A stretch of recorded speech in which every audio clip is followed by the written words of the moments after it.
Welcome back to my channel. In this lesson video, we're going to talk about how long does it take to be a college graduate. Sa Tagalog, gaano katagal bago ka makagraduate ng college? Okay, so in short, magka-college ka pa lang or inaalam mo, nagpaplano ka, that's very good. So let's talk about this. Of course, it depends on the number of years your course has. Kung ang kurso mo ay pang-4 na taon, meron kang 4 na taon para tapusin yon.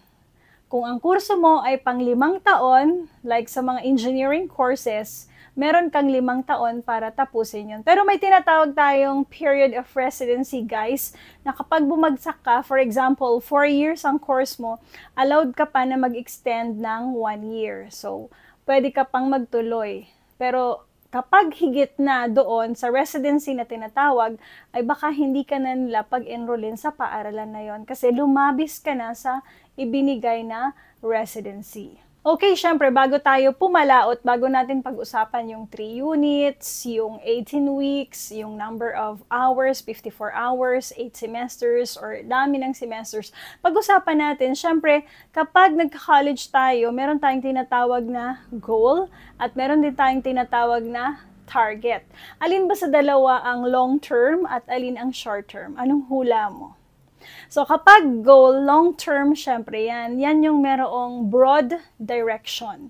At hindi siya quantifiable. So, maaaring ang goal mo ay magkaroon ng stable job. Kaya ka nagka-college kasi goal mo na magkaroon ng stable job someday. At sabi nga ng iba, magka-college ako kasi I want to be successful someday. So, goal mo yon, hindi mo yon target. Kasi ang target ay short-term. Ang target ay specific, quantifiable, measurable, at saka siya yung mga steps na ginagawa natin para ma-achieve natin yung goal. So, tingnan natin, kung gusto mo na makagraduate, ano yun? Target or goal? Siya ay target syempre dahil stepping stone siya or kabahagi siya para magkaroon ka ng stable job, para magkaroon ka ng comfortable life, para makonsider mo yung sarili mo na successful. Okay, ano pa ba yung ating mga tinatawag na target? Ma'am, yung makapasa po sa isang subject or mapasa ko po lahat ng subjects ngayong semester. So, targets pa rin yun. Okay? So, in short, meron kang maraming targets kasi meron kang overarching goal. Meron kang goal, naka-umbrella siya. Target mo, nandito yan, lahat, marami. Okay. So, para yung goal mo ma-achieve mo, kailangan yung targets na yon properly aligned sa goal na yon. Goal mo na magkaroon ng stable job someday, kailangan pasado lahat yung mga subjects mo at hindi ka bumabagsak. Kasi kung panay ang bagsak mo, baka ma-delay ka sa pag-abot mo sa iyong goal. Halimbawa, ang kurso mo ay Bachelor of Arts in English Language Studies. Aaralin mo ito sa loob ng 4 na school year. Sa isang school year, merong 2 semester. Ma'am, ilan pong buwan ang bumubuo sa isang semester? Merong 5 buwan sa isang semester. Therefore, kapag merong 2 semesters in 1 school year, aaralin mo siya ng 5 plus 5 equals 10. So, meron kang 2 buwan na bakasyon. Siyempre, nandun din yung enrollment sa 2 buwan na bakasyon na yon. Okay, so naka-enroll ka, nasa loob ka na ng semester. Ang isang subject halimbawa ay English 1, 3 units siya. Ibig sabihin, 3 hours mo siyang aaralin in 1 week. Kung ganoon yung schedule na binibigay ng paaralan, meron kang 18 weeks for that. And therefore, ilang oras ba yung sa isang subject na yon? 3 units times 18 weeks is equal to 54 hours. So, ang isang subject na tulad ng English 1 ay inaaral sa loob ng 54 hours. Okay, merong mga paaralan na nagsisimula ng August. So, August, September, October, November, December, 5 buwan. Pagkatapos ng December, syempre, tapos na yung isang semester, specifically first semester. May ilang weeks na vacation, then January na. So, kapag January na, second semester na yan, Hanggang kailan naman po yan, ma'am? January, February, March, April, May. 5 buwan uli. Ang bakasyon mo ngayon ay June at July. Okay? Siyempre, July, enrollment na yan. Ngayon, yung ibang hindi nagbago ng kanilang academic calendar, nagsisimula pa rin sila ng June. So, syempre, June, July, August, September, October. So, that's the first semester. And the second semester will be beginning November. So, November, December, January, February, March. Okay? Ang pinakang bakasyon nila ay April and May. Okay, dahil June, pasukan na uli. So that's how it goes in the college level. Minsan, meron tayong mga subjects na ini-enroll kapag summer. Summer, kapag nagtatapos ng March ang school year or academic year.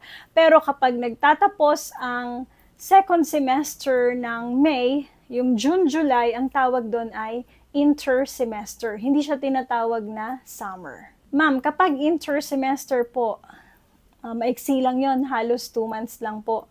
Ilang hours po sa isang linggo. So, it depends, guys. Minsan, nagiging 9 hours yan para sa loob ng nasa calendar na number of days na aaralin mo yung subject during inter-semester or summer, makakapture pa rin yung 54 hours na required para sa isang subject. Depende yun, guys, ha. Yung 54 hours na sinasabi ko ay sa normal subject. Kasi kung may laboratory, mas mahaba sa 54 hours yung inyong oras ng pag-aaral. Okay, ano po yung pwedeng makapagpahaba o makapagpa-delay ng aking pag-graduate? Ang number 1 dyan, guys, ay kung magkakaroon ka ng bagsak sa 1, 2, 3, o ilang subjects. Delikado yon kasi imbes na makukuha mo yung next subject, for example, ang naibagsak mo ay prerequisite.